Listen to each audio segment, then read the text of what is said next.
So we've reached the final section of this chapter where we are going to be talking about drawing skeletal structures. Skeletal structures are the most basic possible structures you can draw that show carbon compounds. And I have this meme here where it's showing butane's evolution from line bond, or just a regular Lewis structure, to a condensed structure to a line structure, right? So it's looking a lot more fancy, a lot more confusing also, right? But I want you to know that this takes time, and it's just a matter of repetition and practicing. Right now, after watching this video, you may not be 100% with this. That's okay. It's going to take time. You are going to eventually draw structures of your own.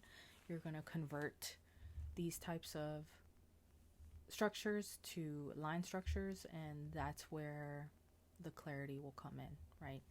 Regarding drawing skeletal structures. So we have some rules. Carbon atoms are not going to be shown. Instead, a carbon atom is at an intersection of two lines or at a bend.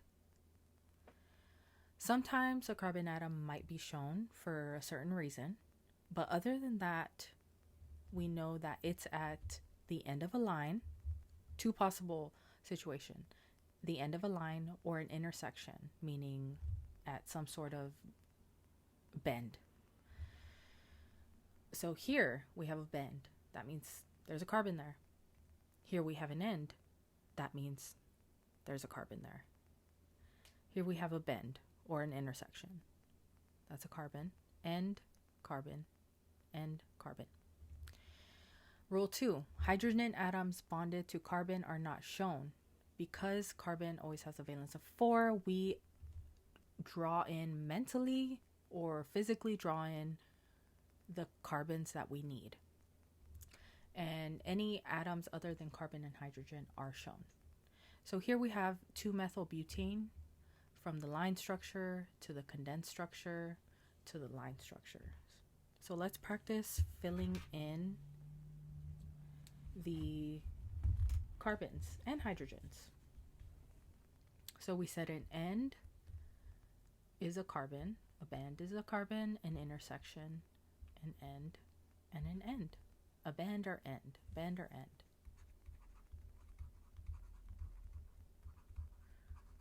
That's a good way to remember it. Now, hydrogens, how are we going to draw these in? Remember, carbon wants 4 bonds. So we are going to add in however many hydrogens we need to form 4 bonds around the carbon. This carbon right here that I'm writing over has 1 bond. That means I need 3 hydrogens.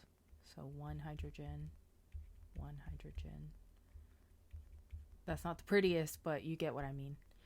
This carbon right here at this intersection has 3 bonds, meaning there's 1 hydrogen there. This carbon at this end has 1 bond, meaning it's going to have 3 hydrogens. Again, I'm not drawing this the prettiest. I just want to convey the fact and convey the number of carbons and hydrogens. And then this carbon right here at this bend has 2 bonds. So that means we need 2 hydrogens to fill that in. And then this is an end, meaning you are going to need 3.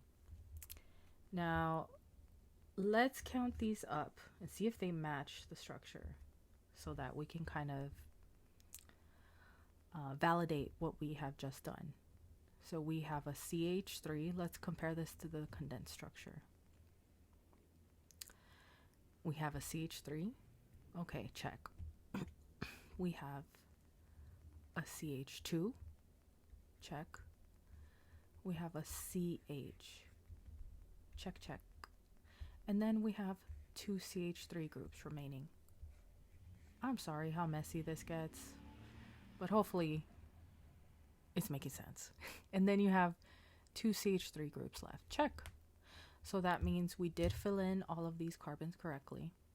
And that's how you use the rules for drawing skeletal structures. These are some examples. So here we have isoprene, C5H8.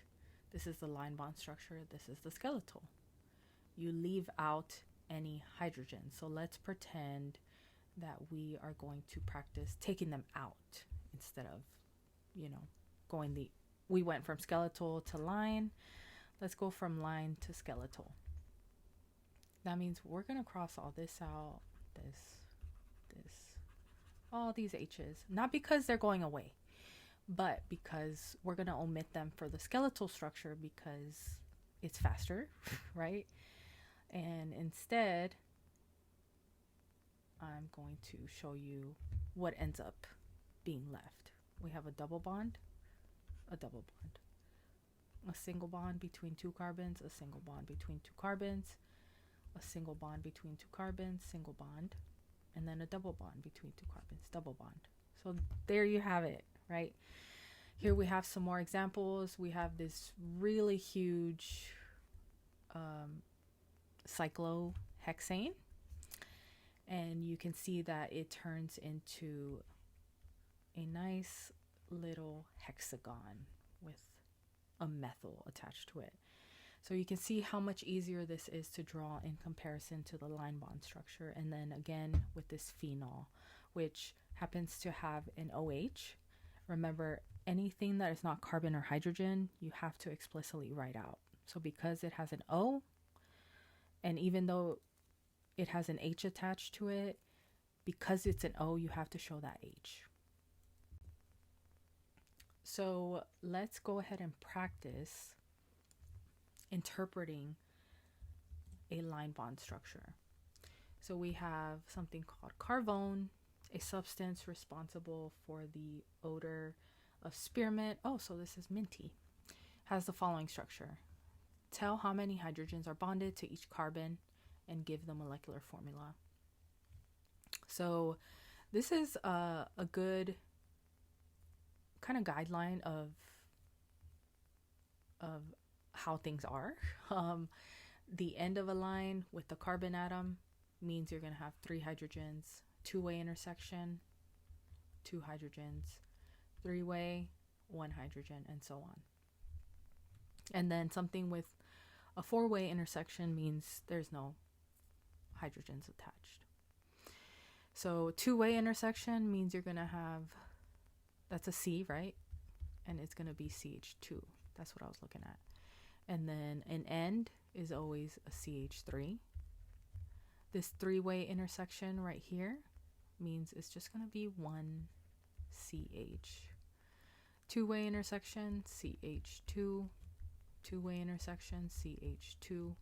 3-way intersection, CH. 1, 2. Oh, this is a good example. 1, 2, 3, 4. It's just a C. No hydrogens there. And then finally, this is also same situation. We have 1, 2, 3, 4.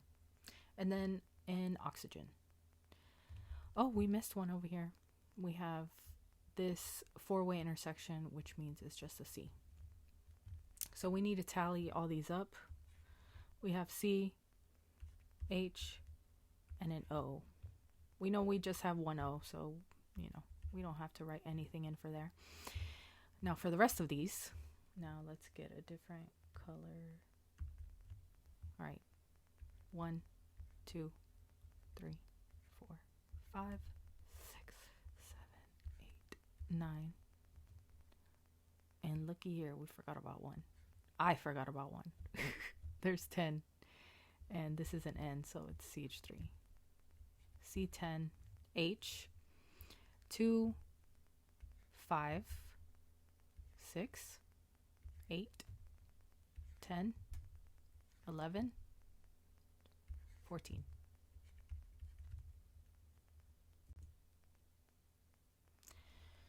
Here's the solution.